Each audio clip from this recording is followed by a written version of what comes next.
Okay, I just wanted to say, it's not easy cutting the arms off your kids, but you know, someone's got to do it for their own good sometime.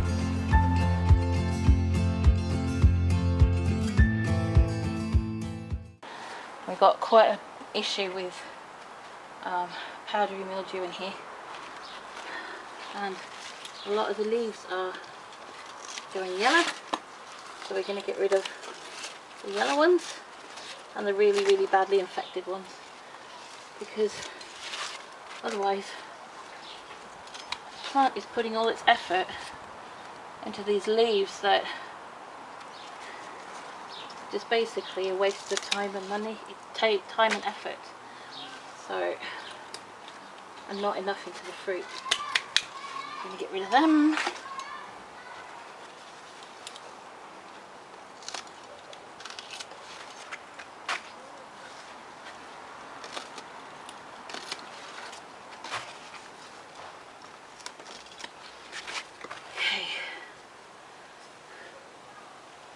We do need to leave some of the leaves on here, obviously, because it's a plant and they like to focus in the sun. But we're only going to leave brand new ones damaged or looking sick on here.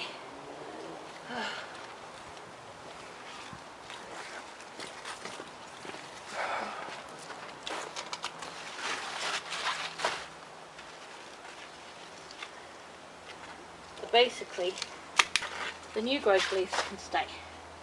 The old growth leaves can bugger off.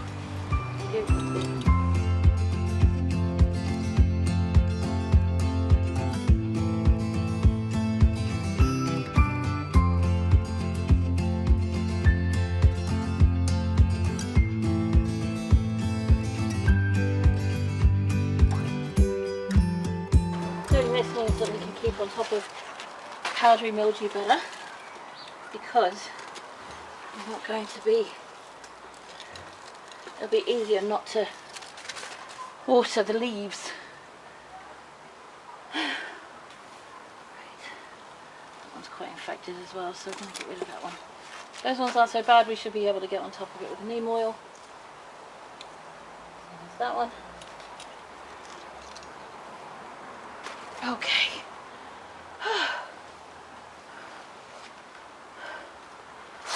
Okay. Right. Looks a lot barer, but the plants are healthier for it. It's putting all its energy into making leaves, not enough into doing the fruit. So, I'm going to get rid of the old male flower stalks.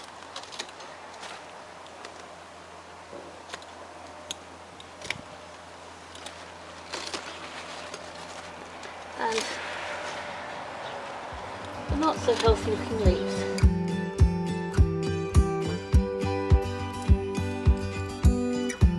There we go. Now we could probably stake that at this point. I think it's probably going to be a good idea. Okay, so we can see a lot better what's going on with the plants now, and they're going to have a bit more air to move. The nutrients that they take up now from the feed will go into fruit production and not leaf production, and that's the important part. We've left enough leaf on of new growth that they will be able to survive and do what they have to do to, you know, to breathe. So we're going to start by going in for these not so happy looking leaves. Alright, so we're going to take those first. Then we're going to go for these bottom ones here, and for the dead blossoms, the male blossoms that aren't around. Now you want to get all of the bottom leaves off, because we want to get some light in here. It's so important to get light in, and these don't have a lot of light. Ugh. Now there's a lot of male leaves, male flowers on here, and there's a lot of new foliage coming up as well. So now we're going to get rid of this one as well, and I'm getting that one. Okay, also going to get rid of these really big leaves because we want to get that light in. Okay. Now we've got loads and loads of male flowers here coming through. Loads. It's a point where we really don't need them. Now they've been opened and closed so we can get rid of them. They're going to go. Right. Now that plant is going to be able to get a bit more airflow around here. It's also going to be able to get a bit more light in. And hopefully, and also it means that it shouldn't be as susceptible to powdery mildew because we will be able to water it straight into the bucket rather than around on top of the leaves.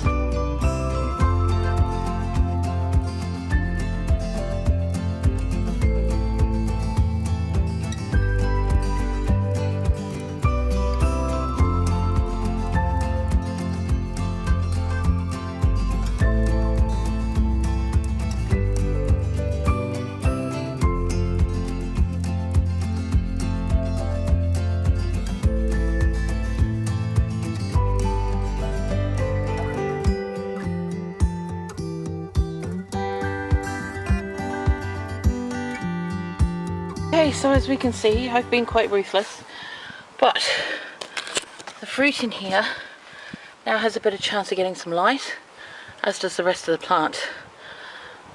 We've had a little few issues with blossom end rot, but I think it's actually been more of a pollinating problem, and that would be due to there being too many leaves and the pollen not getting to the actual fruit.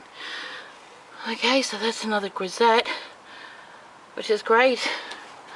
That one over there hasn't even produced fruit yet.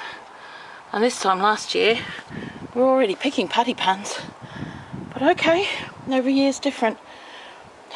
But these have a better chance now. And I'm going to pole them up.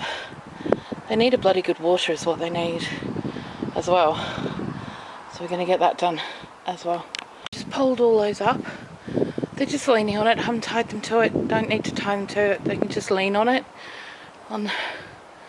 They're just old frame pieces from the very first polytunnel thing we bought. So, but they work. And they're looking a lot happier already, to be honest. There's a lot more airflow, a lot more sun can get into them. They'll be good. So, there we go. I'll just show you guys this very quickly. This is one of our surprise courgettes, but it's had issues with pollinating. See, it's come straight off. It's no good. So even though it had issues with pollinating, it's also been attacked by a slug. So yeah, that's a dead one. We'll just pop it on there. You know, compost.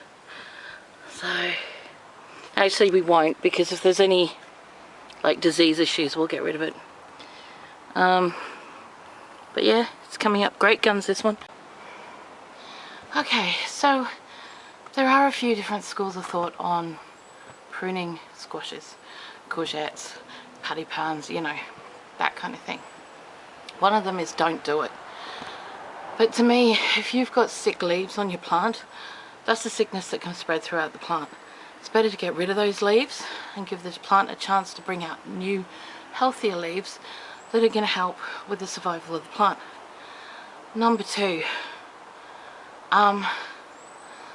if it's only producing leaves and no fruit, you want that plant to put its energy into fruit production.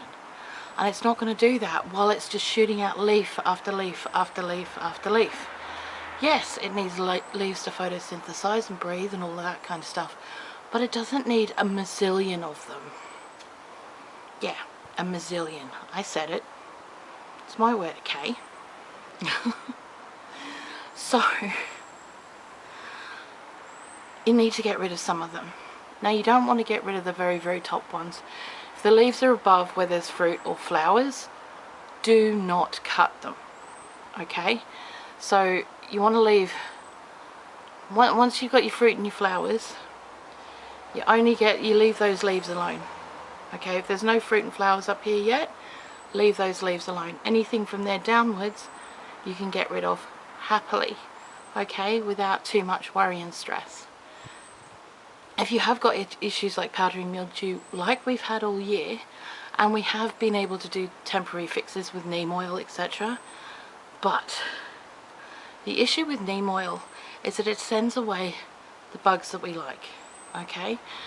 It means that we don't have as many pollinators going to the squash plants as we would like to have happen for good pollination. As you've seen by that little courgette, it wasn't pollinated properly, so it was attacked by a slug because it was too small to protect itself.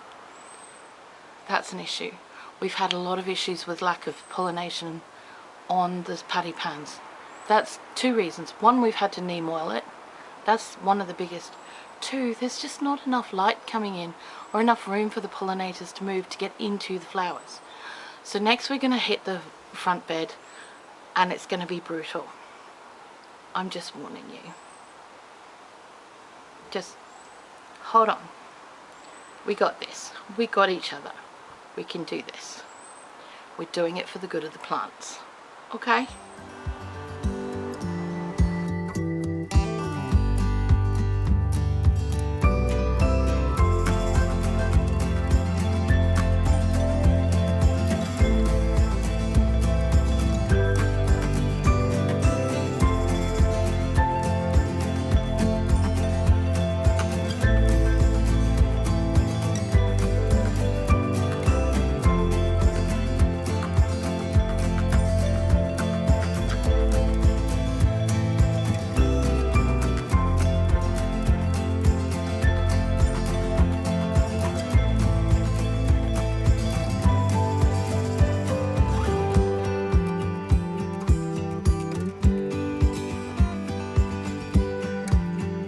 Okay, so far we've done 1, 2, 3, 4 and uncovered a fifth that was being smothered by the others because there's so many leaves. So we've taken off the enormous leaves and left the smaller ones so that they stand a chance now. We've still got all them to go. I need a brew. Now with these ones, as you can see, they've had issues with powdery mildew, but we managed to get on top of it. The only thing is, we still need to get rid of the leaves because they've grown so huge. You just can't see through it. There's no chance. Right.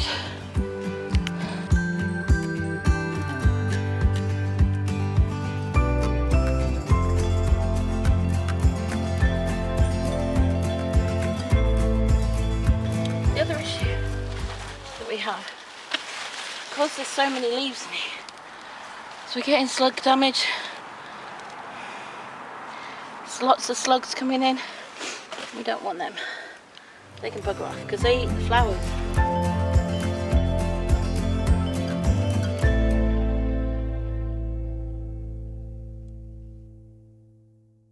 Get rid of that one as well. So we've got all this new growth coming. So not really worried about the big leaves.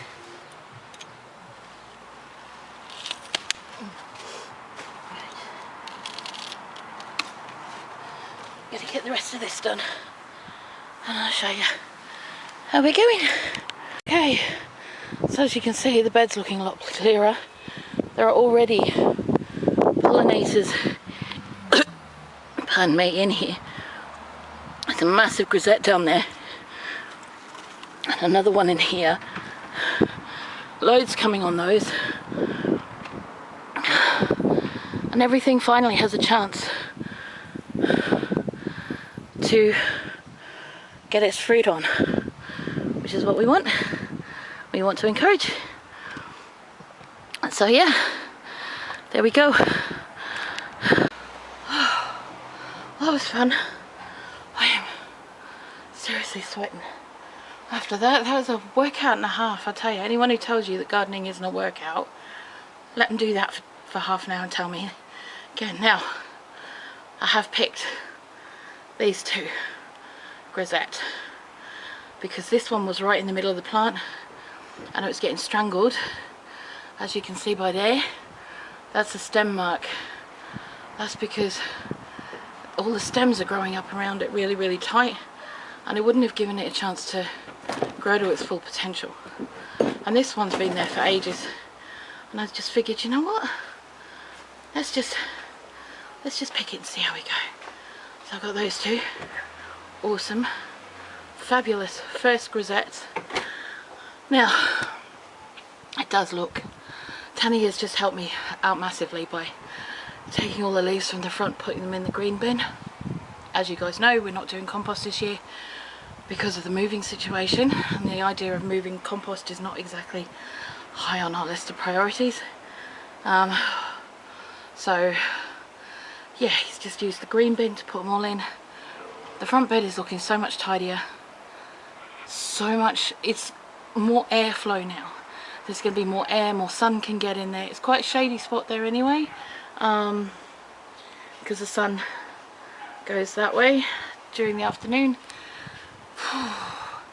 But there is also quite a lot of sun there as well, and that wall retains a lot of heat. So they're quite happy there really. But now the sun can get in, and as you saw, pollinators straight away in those flowers because they can find them. The thing with bees, it's not about smell, it's about sight. If they can't see them, they're not going to pollinate them. So I've left, normally I would harvest the oregano twice in a year. I've actually left it to go to seed. I've left the parsley, curly parsley, to go to seed. They're the only flowers we've got this year, and they are covered literally in bees every single day. So with the squash plot being up that end and the herb bed being down this end with the brassicas in between, it means that the pollinators can go from there and then they'll go to the bush where the blackberries are. So yeah, so there we go. Anyway, I'm gonna go. That's your lot from me today. I am knackered, and I'm gonna go in, get a brew, put my feet up and think of something wonderful to do with these. I don't know what. If you've got any ideas, pop them in below. I'll come up with something maybe, and I'll put it up in the next couple of days, so I don't completely swamp you with all my videos. Onto the strawberries next. We've got to sort them out next. There's a lot to do in this garden, and we've got to take the chance while it's all overcast, because once that heat hits, it's not worth it. Not to us, not to the plants. Okay guys, you take it easy. If you're in the heat at the moment, make sure you stay hydrated. Slip, slop, slap, wrap.